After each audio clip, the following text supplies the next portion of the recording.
کسی نے پوچھا کہ حلال روزگار کے اسلامی احکام کیا ہے، یعنی کس طرح آدمی اپنی روزی کو حلال کر سکتا ہے، کما سکتا ہے۔ تو دیکھیے کہ روزی حلال ہی اللہ تعالیٰ عطا فرماتا ہے، بندہ اس کو حرام کر لیتا ہے۔ اور کوئی بھی چیز دیکھیں کہ بہت کم چیزیں ایسی ہیں جو پیدائشی حرام اور ناپاک ہے، بہت کم چیزیں ایسی، باقی چیزیں حلال ہیں، ان کو آدمی کسی غلط طریقہ کار کے اختیار کرنے سے حرام کر لیتا ہے۔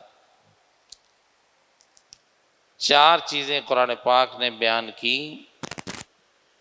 جو پیدائشی حرام ہے۔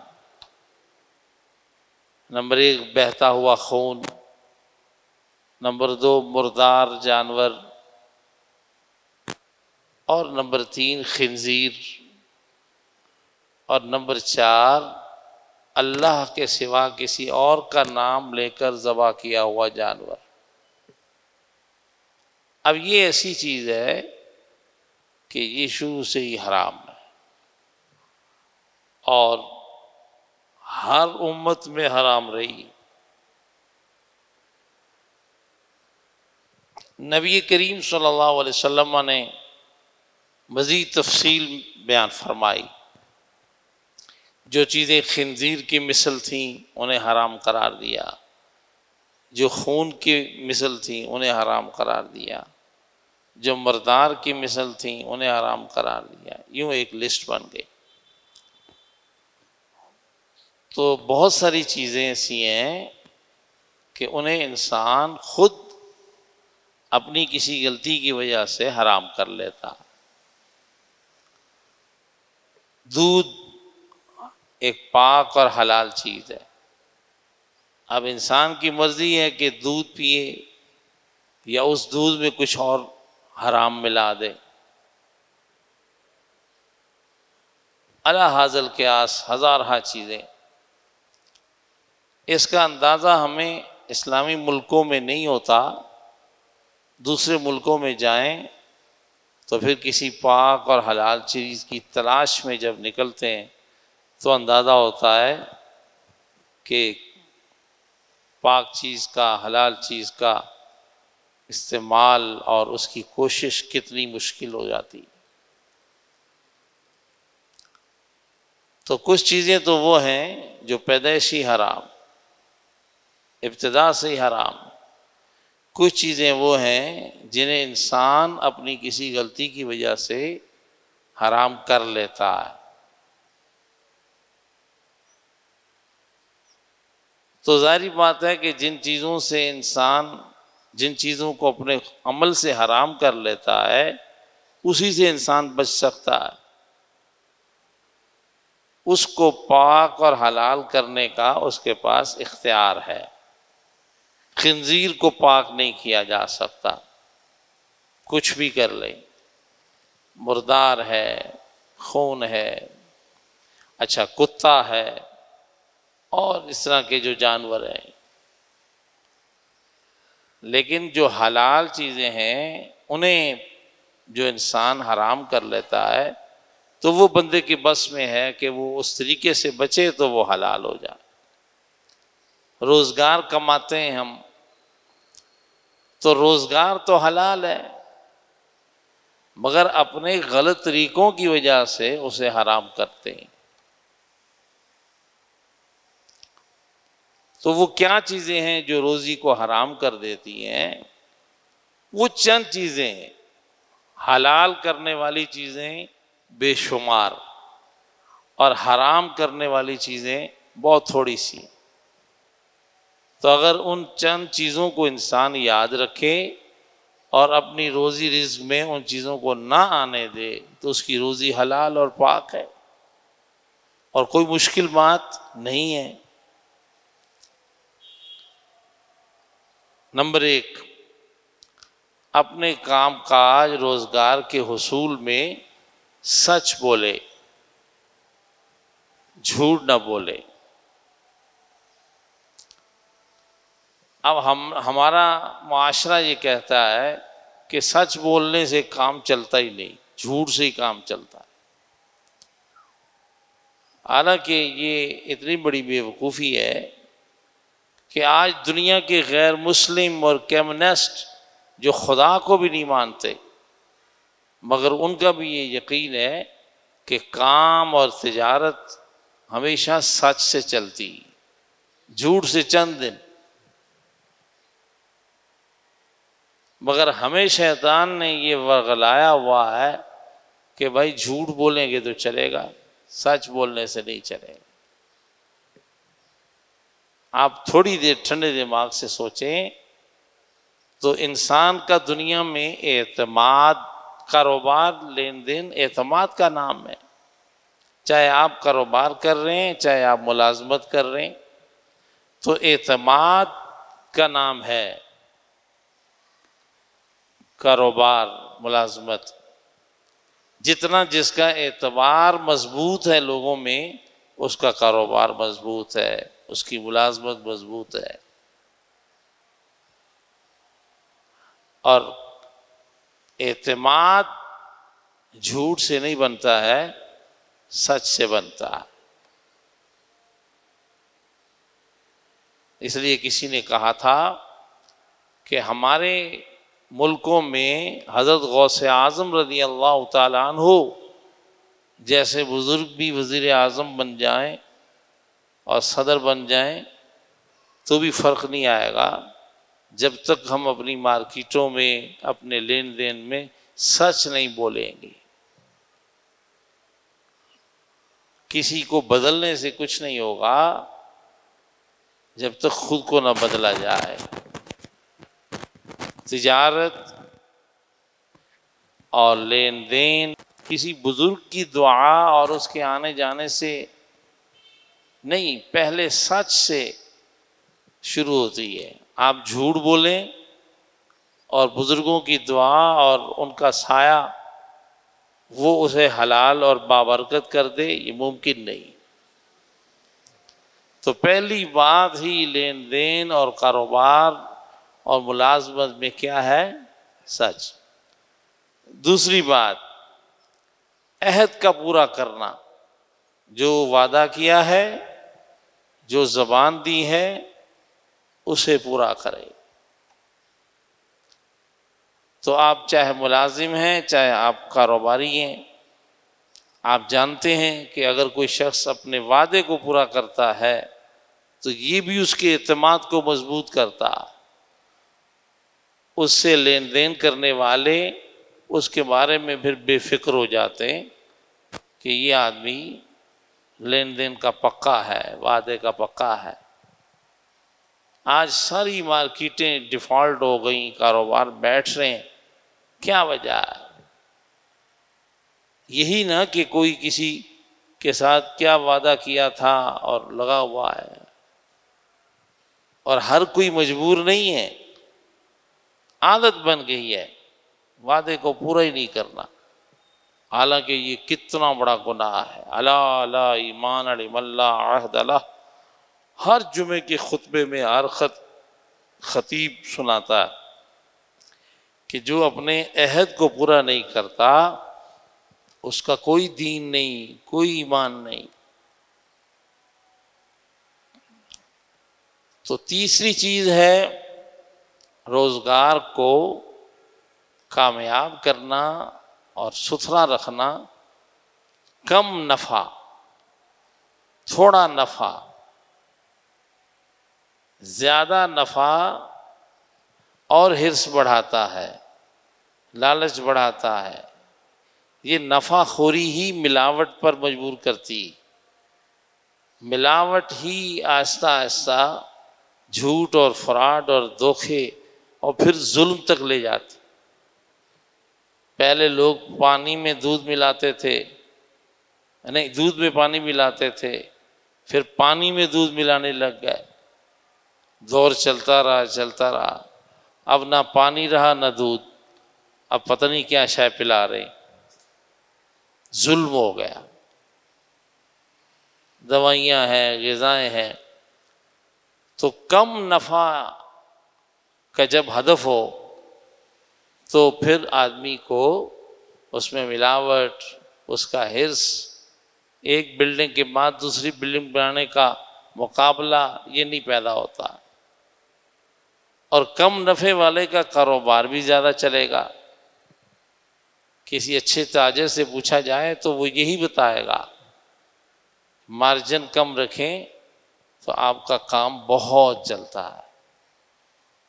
لیکن ہماری آج روزگاری کی تباہی وجہ کیا ہے کہ ہم ایک ہی چیز میں اتنا نفع لینا چاہتے ہیں، ہم چاہتے ہیں کہ اس کے بعد پتہ نہیں موقع ملے یا نہ ملے، بطخ کاٹ کے انڈے سارے نکال لو۔ یہ بھول جاتے ہیں کہ یہ بطخ نہیں رہے گی تو آئندہ انڈے کون دے گی؟ جس تاجر نے اپنے گاہک کو اس طرح نقصان پہنچا لیا، آئندہ اس کے پاس کون آئے گا؟ اسلامی احکام میں تیسری چیز کم نفع، چوتھی چیز اپنے ماتحت کا حق پورا ادا کرو۔ آپ کی روزی میں برکت بھی ہے، آپ کی روزی حلال بھی ہے۔ جو بھی آپ کا ملازم ہے یا آپ کے انڈر میں کام کرنے والے ہیں، آپ سپروائزر ہیں، شاگرد ہیں، آپ کے پاس سیکھ رہے ہیں، کسی قسم سے تعلق رکھنے والے، ان کا حق پورا ادا کریں۔ آج دنیا کی ملٹی نیشنل کمپنیاں یہودیوں کی، کافروں کی کامیاب ہو گئیں کہ انہوں نے اپنے ملازم کی قدر کی، اس کا حق ادا کیا، اس کو حق سے زیادہ دیا، اس کی صحت، اس کی جسم، اس کے گھر کا خیال رکھا، تو ملازم باوفا ہو گیا۔ ہم نے اپنے ملازم کو ہمیشہ نچوڑا، دبا کے رکھا، کچھ پیسے اس کے پھنسا کے رکھے، تو نتیجہ کیا نکلا کہ وہ چور بنے گا، ضرور آپ کے مال، آپ کے کام سے چوری کرے گا۔ تم پورے نہیں دیتے ہو تو پھر میں یوں پورے کرتا ہوں، یہی ہوتا ہے۔ آخر کار نتیجہ کیا نکلتا ہے کہ انسان کہتا ہے میں اس کی تنخواہ پوری دیتا ہوں، مگر یہ میرے ساتھ دھوکہ کر رہا ہے۔ تنخواہ آپ پوری دیتے ہیں، ٹائم پہ نہیں دیتے، تنخواہ آپ پوری دیتے ہیں، ذلیل کر کے دیتے ہیں،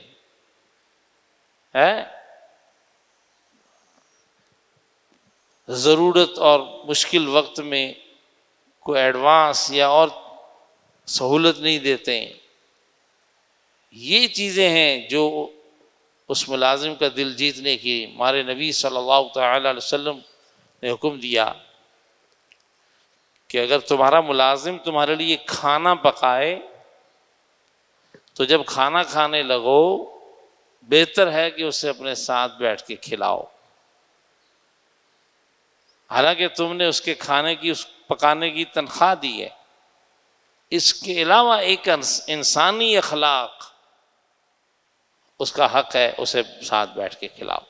اگر تم یہ مناسب نہیں سمجھتے ہو یا کھانا ہی کم ہے تو ارشاد فرمایا ایک دو نوالے اس کو ضرور چکھاؤ، کیونکہ اس نے بھی اس کھانا پکانے میں بڑا دھواں سہا ہے، بڑی تکلیف اٹھائی۔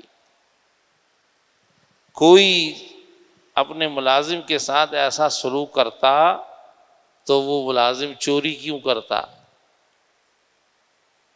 وہ خود اس چیز کے اوپر نظر رکھتا ہی نہیں۔ اس لیے چوتھی تعلیم جو ہمارے دین نے دی وہ روزی روزگار میں یہ ہے کہ اپنے ماتحت کا حق پورا ادا کرو، انسانی حق بھی، اخلاقی حق بھی، اور جو اس سے طے ہوا ہے وہ بھی۔ اور پانچواں کہ جو سیٹھ ہے، جو مالک ہے، جو سپروائزر ہے، جس کے ماتحت لوگ کام کرتے ہیں، جس کے ملازم ہوتے ہیں، تو اس مالک اور سیٹھ کا حق مزدور ادا کرے، جتنا وقت طے ہوا ہے پورا دیں، جتنا کام طے ہوا ہے ایمانداری کے ساتھ جو جیسا ہوا ہے پورا ادا کریں۔ کوئی نہیں دیکھ رہا ہے، اللہ دیکھ رہا ہے۔ اس لیے حضرت علی المرتضیٰ شیر خدا کرم اللہ تعالی وجہ الکریم سے کسی نے پوچھا کہ حضور بتائیے سب سے بڑا تجربہ کار کون ہے؟ ہر فیلڈ میں کہا جاتا ہے نا کہ آپ کی تعلیم کتنی ہے اور آپ کا بولو تجربہ کتنا ہے، پریکٹیکل کتنا ہے، ہر فیلڈ میں۔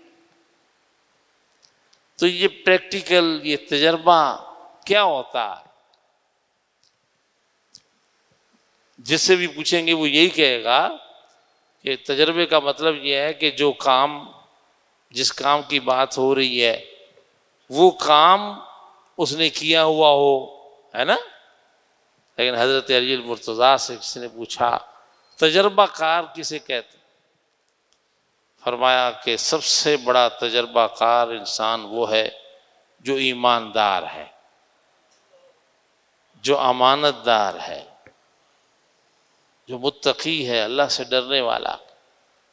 سوال کرنے والے نے کہا حضرت صاحب بڑی عجیب بات ہے، اس کو کام آتا ہو یا نہ آتا ہو ہم اس کی ایمانداری دیکھیں۔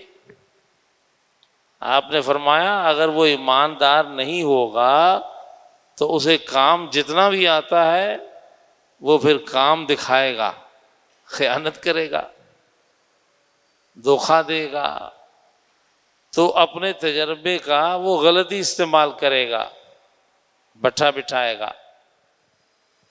اس لیے اصل تجربہ ایمانداری ہے۔ اگر کسی کو کوئی کام کرنا نہیں آتا مگر وہ ایماندار ہے، امانت دار ہے، خائن نہیں ہے، کام تو اسے کسی دن آ ہی جائے گا، کرتے کرتے آ ہی جائے گا۔ آپ دیکھیں کہ آج دنیا کی بڑی کمپنیاں اور تاجر وہ اپنے ملازم رکھتے وقت ایمانداری دیکھتے ہیں، کام وہ کہتے ہیں ہم خود سکھائیں گے آپ کو، 1 سال ہم سکھائیں گے، آپ ایماندار ہیں پہلے یہ بتا دیں، تو آپ کی ایمانداری چیک کرتے ہیں وہ۔ ہم دیکھتے ہیں تجربہ، آپ کا 2 سال کا تجربہ ہے، یہ آپ کی تعلیم ہے۔ اب پتہ چلا کہ وہ ایمانداری نہ ہونے کی وجہ سے سب تباہ کر دیتا، تو 5ویں تعلیم ہماری دین اور شریعت کی یہی ہے کہ آپ جس کا کام کر رہے ہیں ملازم میں، اس کا حق پورا ادا کریں۔ یہ تو ہم سنتے ہیں اور کہتے ہیں کہ مزدور کا پسینہ سوکھنے سے پہلے اس کی اجرت دو، اتنی پیاری بات فرمائی گئی کہ آدمی جب محنت کرتا ہے تو اس کا پسینہ آتا ہے، وہ کام کرنے کے بعد پسینہ پونچھتا ہے، تو فرمایا کہ اس کے پسینہ پونچھنے سے پہلے کام ہوتے ہی اس کی اجرت ادا کرو۔ یہ ایک مثال ہے۔ اب بعض جاہل لوگ کہہ دیتے ہیں کہ ہمارے ملازم تو اے سی میں بیٹھ کے کام کرتے ہیں، ان کو پسینہ آتا ہی نہیں۔ تو یہ ایک محاورہ ہے، جلدی اس کی اجرت ادا کرو۔ تو دوسری طرف بھی بات ہے، سیٹھ کا بھی تو کوئی حق اللہ رسول نے بیان کیا ہے کہ نہیں؟ صرف مزدور کا حق نہیں، سیٹھ کے لیے بھی فرمایا کہ اس کے خیانت نہ کرے، اس کے مال میں، عزت میں، اس کی کسی چیز میں خیانت نہ کرے۔ عام خیانت کرنے والے سے ملازم خیانت کرنے والا زیادہ گناہ گار ہے، کہ عام آدمی پر تو انسان نظر رکھتا، ملازم پر اعتماد کرتا، اور وہ اعتماد میں آ کر اس کی خیانت کر رہا ہو، ولا حول ولا قوت الا باللہ، وہ پھر زیادہ مجرم ہو جاتا ہے۔ چھٹی چیز کہ جو کام انسان کر رہا ہے اس کو وقت پورا دے. اگر ملازم ہے تو جو ٹائم طے ہوا ہے وہ پورا وقت پورا دے. ہماری قوم کیوں ڈوب رہی ہے؟ پاکستان اس وقت خاص طور معاشی حالات، سارا کچھ گورنمنٹ کے منہ پہ کالک مل کے ہم خوش ہو جاتے ہیں کہ انہی کا سارا قصور ہے. نہیں نہیں، 70% ہمارا ہے. بھائی آپ سب دعا کراتے ہیں، دعا کیجئے گورنمنٹ نوکری مل جائے. کیوں مانگتے ہیں گورنمنٹ نوکری؟ اس لیے کہ وہاں 9 بجے جانا ہے اور 9:05 میں واپس آ جانا ہے. خود ہی حاضری لگ جائے گی، جانا ہی نہیں پڑے گا. وقت پرائیویٹ کام کر رہے ہیں تو اس میں بھی ہمارے بچے دعا کراتے. اگر صاحب دعا کریں، سیٹھ آج کل بڑا پاگل ہو گیا ہے، کمپنی بڑی سخت ہو گئی، بہت چراند بازی کرتے ہیں. بھئی کیا کہتے ہیں؟ ٹائم پہ آؤ، ٹائم پہ جاؤ. اللہ اکبر. واہ. جو تنخواہ دے رہا ہے وہ یہ کہنے کا بھی حقدار نہیں ہے کہ آپ ٹائم پہ آئیں اور ٹائم پہ جائیں اور کام پورا کر کے دیں. ہم اس چیز کو برداشت نہیں کرتے. اپنی روزی کو حرام کرنے کا مزہ لگ گیا، حلال نہیں کرنا چاہ رہے. بے شک اس کی روزی حرام ہے، حرام ہے، حرام ہے جو اپنا وقت پورا نہیں دے رہا ہے. ملازم ہے، وقت پورا نہیں دیتا، کام پورا نہیں کرتا. آپ دیکھ لیں کہ ہم جہاں جہاں کام کرتے ہیں ہم کیا کرتے ہیں؟ لٹکائیں گے، ذلیل کریں گے اور تنخواہ پیسے پورے. تو پھر اسی طرح ہی ہوگا کہ آپ کے پاس بھی آیا ہوا آپ کے پاس نہیں رہے گا، وہ بھی کسی نہ کسی طریقے ایسے ہی اڑے گا دھوئیں کی طرح. وقت پورا دینے کا مطلب ایک یہ بھی ہے کہ جو اپنا کاروبار کر رہا ہے، اپنی دکان ہے، اپنی فیکٹری ہے، اپنی کمپنی ہے، تو اکثر ایسے لوگوں کو دیکھا ہے وہ کہتے ہیں جی اپنا کاروبار ہے، کسی کی چراند نہیں ہے، جب مرضی ہے جب مرضی چلے گئے. اپنے کاروبار میں ایک علیحدہ ہی مزہ ہے نا. بے وقوف لوگ. پورا وقت دینے کا مطلب یہی ہے کہ چاہے آپ کا اپنا کام ہے، چاہے آپ ملازم ہیں، اس کام کے لیے وقت جو بنایا ہے وہ پورا دیجیے. اگر کوئی تاجر بھی اور سیٹھ بھی وقت پورا نہیں دے گا، کبھی کچھ، تو اس کا کام کبھی بھی مضبوط نہیں ہوگا. چھٹیاں، وقت کی کمی آہستہ آہستہ اسے غیر اعتمادی بنائے گی، برکات اٹھ جائیں گی. ملازم سے زیادہ تاجر کو، سیٹھ کو اپنا پورا وقت دینے کی پابندی کرنی چاہیے. ہمارے پیارے آقا و مولا صلی اللہ تعالی علیہ وآلہ وسلم کو تجارت کی ضرورت نہیں تھی. ہم لوگ سمجھتے ہیں کہ بھائی نبی پاک نے اپنے گھر کے گزارے کے لیے تجارت کی، یہ وہ. نہیں، بالکل غلط فہمی ہے. آپ نے صرف اور صرف تجارت اس لیے کی کہ میری امت کو کام اور تجارت کرنا آئے، محنت کرنا آئے، تجارت کے اصول آئیں. آپ کو حیرت ہوئے گی کہ رسول اللہ صلی اللہ علیہ وسلم نے تجارت کا جو ملک شام سفر کیا، اللہ اللہ اللہ، حضرت خدیجۃ الکبریٰ کا سامان تھا اور آپ بیچنے کے لیے لے کر گئے اور نفع آدھا طے ہوا. میسرہ غلام حضرت خدیجہ پاک کا وہ ساتھ گیا تھا. تو کیا ہوا کہ جب وہ میسرہ غلام واپس آیا تو اس نے آ کر حضرت خدیجہ پاک سے کہا کہ میں حیران ہوں، ایسا شخص میں نے دنیا میں نہیں دیکھا. کیا ہوا؟ راستے میں بارش آئی اور جو اناج، جو سامان تھا وہ بھیگ گیا. آدھا گیلا ہو گیا آدھا سوکھا. تو سارے قافلے والے جو تجارت کرنے کے لیے ملک شام گئے تھے ان نے اپنا سارا سامان نکالا, گیلا سوکھا مکس کیا اور بیچنا شروع کر دیا. مگر نبی کریم صلی اللہ تعالی علیہ وسلم نے گیلا علیحدہ کیا, سوکھا علیحدہ کیا. سوکھے کی قیمت علیحدہ رکھی, گیلے کی قیمت تھوڑا کم رکھی کیونکہ وہ وزن میں زیادہ ہو گیا. نتیجہ کیا نکلا کہ آپ کا سارا مال فروخت ہو گیا, نفع بھی زیادہ ہوا, باقیوں کے مال ریجیکٹ ہوئے. آپ تشریف لائے, نفع بھی زیادہ لے کر آئے. اور حضرت خدیجہ کو جب یہ بات ان کے غلام نے بتائی تو وہ اتنی متاثر ہوئیں کہ انہوں نے آپ کے چچا کو پیغام نکاح بھیجا کہ حضور سے نکاح کرنا چاہتی. ہمارے نبی صلی اللہ علیہ وسلم کی پہلی شادی امانت داری اور ایمانداری کی وجہ سے ہوئی. آپ کی نبوت تو بھی اعلان نہیں ہوا تھا. تو اس لیے چھٹی چیز ہے کہ پورا وقت.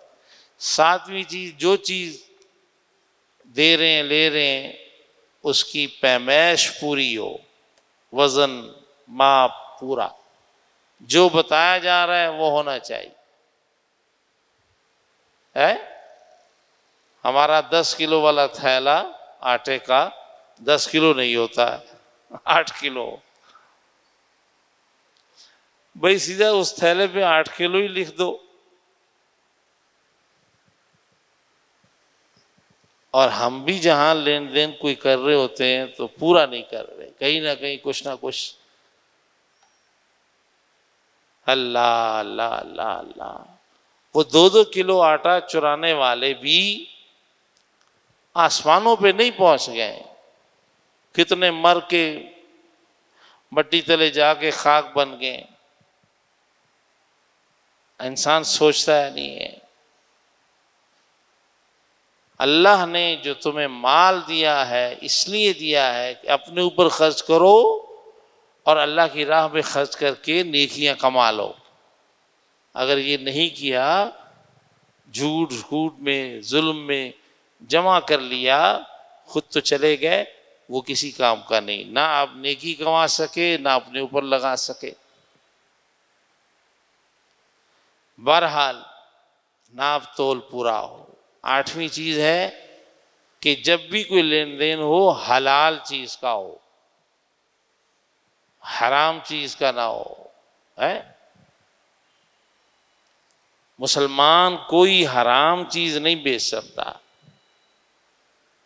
شراب کا کاروبار نہیں کر سکتا, خنزیر کا گوشت نہیں بیچ سکتا. اس کو حلال ہی چیز کا لین دین کرنا ہے. اللہ اللہ اللہ اللہ. ہماری تعلیم تو یہ تھی کہ جو چیزیں حرام ہیں واضح ہیں, شراب ہے, خنزیر ہے, اس کا کاروبار مسلمان نہیں کرے گا. تعلیم تو یہ ہے. اور ہم کر کیا رہے ہیں کہ جو حلال چیزیں ہیں انہیں بھی حرام کر کے بیچ رہے ہیں. مردار کا گوشت بیچ رہے ہیں. ہو رہا ہے کہ نہیں ہو رہا؟ گدھے کا گوشت کھلا دیا ہے, کتے کا گوشت کھلا دیا. یہ کراچی ملیر میں رمضان المبارک میں 2 سال پہلے پورے رمضان میں ایک کچن والے نے بریانی کتے کے گوشت کی کھلا دی. پورا رمضان افطاریاں کرائیں, سیریاں کرائیں, سارا کچھ کھلا دیا. اور جب اس ملعون کو پکڑا گیا تو کیا کہہ رہا ہے, ڈھیٹ دیکھو کہ بھائی صرف کتا ہی حرام تھوڑا ہے, ہماری قوم تو بہت کچھ اور بھی حرام کھاتی. یہ کیا کہتے ہو اپنی جان سے. بہرحال دیکھیں گے سخت دلی کی انتہا ہے کہ حلال کہہ کر حرام بیچنا. جو چیز ہے ہی حرام, شراب, اسے حرام ہی کہہ کر بیچنا بھی حرام ہے. تو پھر کسی حرام چیز کو حلال بنا کر بیچنا کتنا بڑا گناہ ہوگا۔ مری ہوئی مرغیاں بک رہی ہیں، مرے ہوئے جانور بک رہے ہیں، اور کیا کچھ کھلایا پلایا جا رہا ہے، ولا حول ولا قوت الا باللہ۔ تو 8ویں شرط روزی روزگار کے حلال ہونے میں یہ ہے کہ لین دین جس چیز کا ہے وہ حلال ہو۔ 9ویں چیز ہے اور بڑی حیران کن ہے، آپ سن رہے ہیں تو بتاؤں، اسلام میں 9ویں شرط یہ ہے کہ جو چیز کا آپ لین دین کر رہے ہیں اس کی واپسی بھی ہو سکتی ہو۔ یہ لکھا ہوا ہوتا ہے خریدا ہوا مال واپس نہیں ہوگا، یہ اسلام کی تعلیم نہیں ہے۔ آپ نے پہلے سے یہ شرط لگائی ہے، آپ کی روزی مشکوک ہے، حلال نہیں ہے، تو یہ مطہر نہیں ہے۔ قرآن نے، اسلام نے خریدنے والے کو اختیار دیا ہے کہ وہ چیز لے کے چلا بھی جائے، اگر وہ اسے استعمال نہیں کرتا، خراب نہیں کرتا، بالکل صحیح اسی شکل میں واپس لاتا ہے، اس کو پسند نہیں آئی، اس کے مطلب کے مطابق نہیں ہے، تو واپس کرنی چاہیے۔ رسول اللہ صلی اللہ علیہ وسلم نے فرمایا خریدا ہوا مال جو بیچنے والا واپس کر لیتا ہے تو اس کا یہ واپس کرنا بھی اللہ کی بارگاہ میں ایک درجہ بلند ہو جاتا، یہ بھی ایک نیکی ہے۔ ہمارے یہاں لکھ کے لگا دیتے ہیں خریدا ہوا واپس نہیں ہوگا بھائی،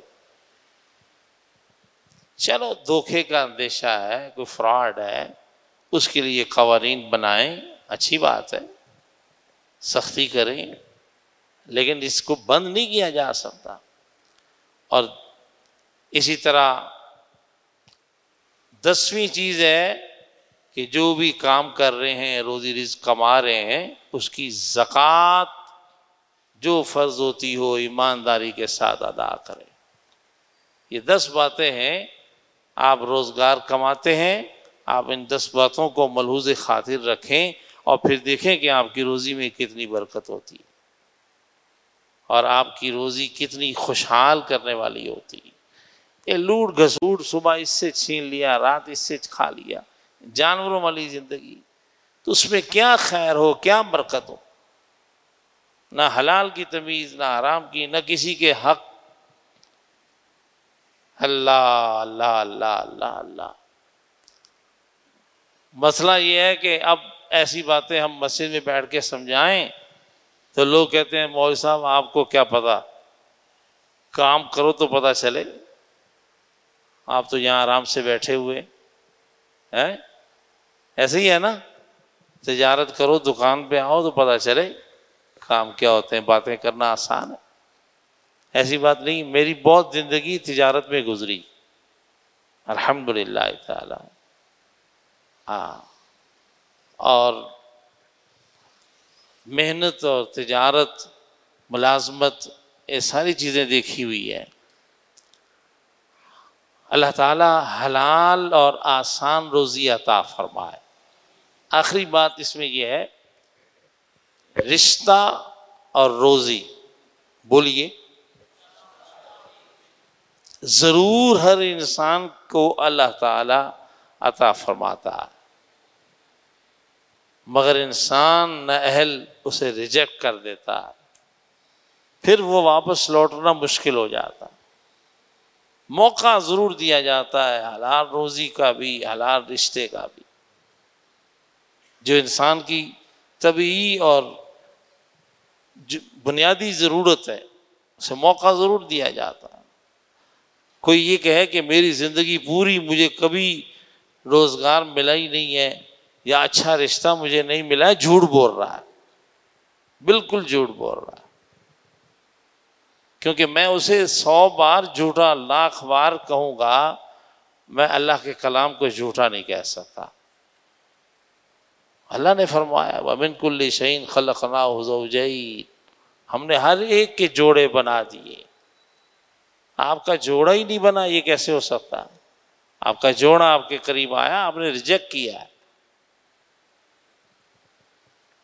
عالم یہ ہے کہ روزی روتے ہیں دعائیں منگاتے ہیں، اور جب کوئی روزی آ رہی ہوتی ہے تو یہ پسند نہیں ہے، یہ ٹائم ایسا ہے، یہ دن کا ہے، یہ رات کا ہے، یہ دور بڑا ہے، یہ مشکل بڑا ہے، یہاں چراند بڑی ہے، اتنے نخرے روزی کے لیے۔ ہم چاہتے ہیں کہ روزی ہمارے پاس بارش کی طرح آئے۔ اللہ اللہ اللہ، اللہ نے انسان کو روزی کی تلاش کے لیے پسند فرمایا کہ وہ جائے اور اسے تلاش کرے۔ اللہ اکبر اللہ اکبر۔ یوں ہی رشتے ہیں، بچے بچیوں کے رشتے ہیں۔ ہمارے بزرگ کہتے تھے کہ زمین پر رشتے تلاش کرو، آسمان پر نہیں۔ مطلب اپنی اوقات دیکھ کر رشتے تلاش کرو۔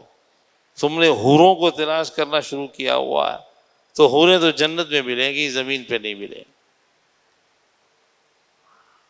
آپ دیکھ لیں بچے بچیوں کے رشتوں میں یہی ہوتا ہے۔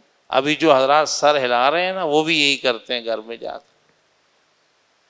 یہ قبول نہیں، یہ ہماری قوم کا نہیں ہے، یہ قبیلے کا نہیں ہے، یہ پیشہ ایسا ہے۔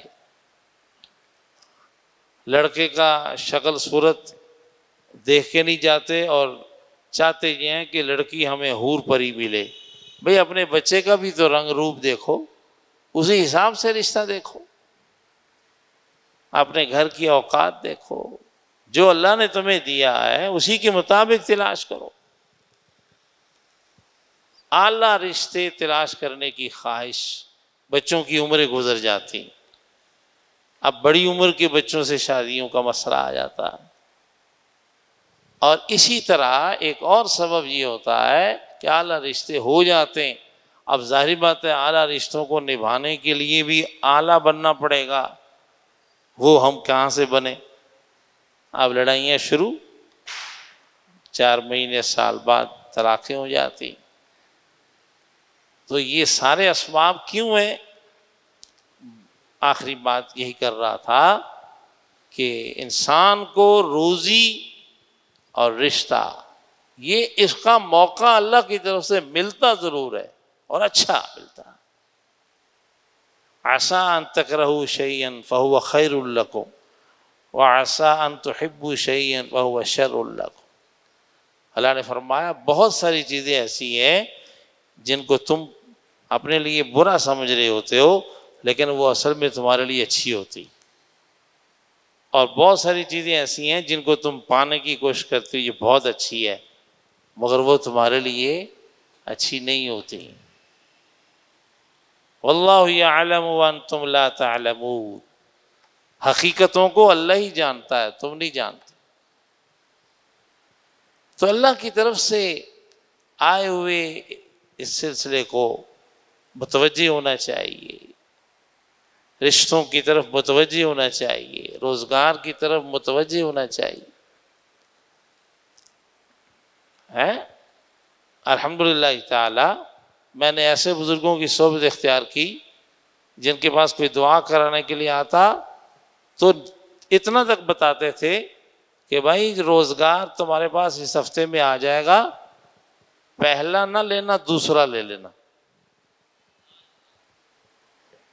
اتنی نشاندہی کر دیتے تھے۔ اور بعض چریے قسم کے لوگ ایسے بھی ہوتے، حضرت صاحب اس کی کوئی نشانی بتا دیں۔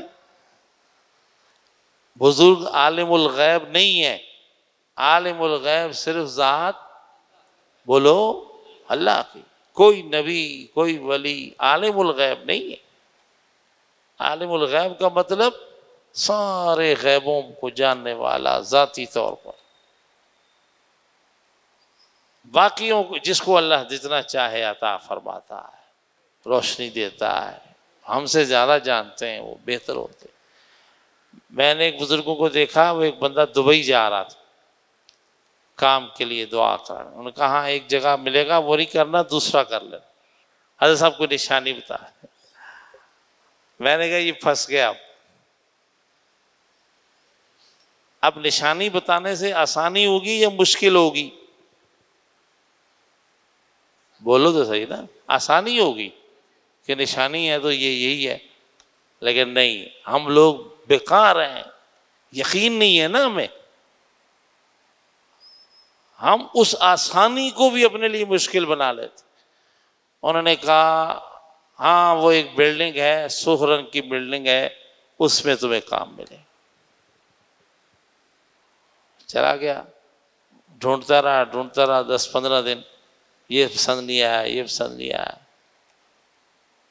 وہ سرخ رنگ کی بلڈنگ والا بھی کام اس کو ملا، وہاں گیا، کوئی چند دن کیا، چھوڑ دیا۔ 2-3 مہینے خوار ہو گئے، بالکل ذلیل، بیمار ہوا، تکلیف، پیسے ویسے سب، ڈیپورٹ ہو کے آیا، ویزا ختم ہو گیا۔ حضرت صاحب آپ سے میں لڑنے آیا ہوں۔ کیوں بھائی؟ آپ نے کہا تھا ملے گا، تو اب ادھر تو کچھ نہیں ہوا۔ انہوں نے کہا کہ وہ جو کوئی ایسا آیا نہیں تھا، بلڈنگ ایسی، ہاں ایک بلڈنگ آئی تو تھی، مجھے بھی شک پڑا تھا، وہاں لوگ اچھے نہیں تھے، فرشتے تمہارے لیے ادھر سیلوٹ کرتے، روزگار دیتے۔ بھائی لوگ اچھے کا کیا مطلب ہے؟ کہنے لگے اگر تم صبر کرتے تو تم وہاں افسر بن جاتے۔ یہ میں ایک بات سنا رہا ہوں کہ اتنی اللہ تعالیٰ کے فضل اور کرم کی نشاندہی بھی ہو جائے تب بھی اس کو لینے میں ناکام ہو جاتا ہے۔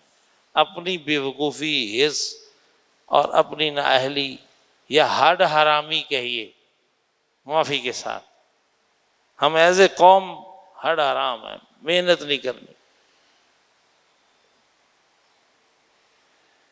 تو رشتے ہیں تو ان میں بھی یہی ہوتا ہے۔ اللہ تعالیٰ ہدایت عطا فرمائے اور اس کے فضل پر شکر کی توفیق دے۔ جو لوگ اپنے بچے بچیوں کو بوڑھا کر دیتے ہیں، رشتے ڈھونڈتے، پھر جب وہ اتنا چیک کر کے ایک رشتہ کر لیتے ہیں، پھر کیا ہوتا ہے؟ پھر بھی وہی لڑائی۔ تو بھائی یہ پہلے کر لیتے۔ رشتہ برداشت کا نام ہے، رشتہ نبھانے کا نام ہے۔ میرے مرشد ایک سخت جملہ کہتے تھے کہ آج ہم رشتے نہیں تلاش کرتے، ہم ملازمہ تلاش کرتے، ملازمہ تلاش کرتے، نوکرانی تلاش کرتے۔ صحیح بات ہے کہ نہیں ہے؟ اپنی بیٹی رانی بنے، دوسرے کی بیٹی آ کر نوکرانی بنے، یہ چال۔ بہرحال یہ وہ چیزیں ہیں جو ہمارے زندگیوں کے سکون کو برباد کر رہی ہیں۔ اللہ تعالیٰ ہمیں اپنے دین پر سچائی کے ساتھ چلنے کی توفیق عطا فرمائے اور اس طرح کی دینی احکام اور قوانین کو اپنانے کی توفیق دے۔ اللہم آمین۔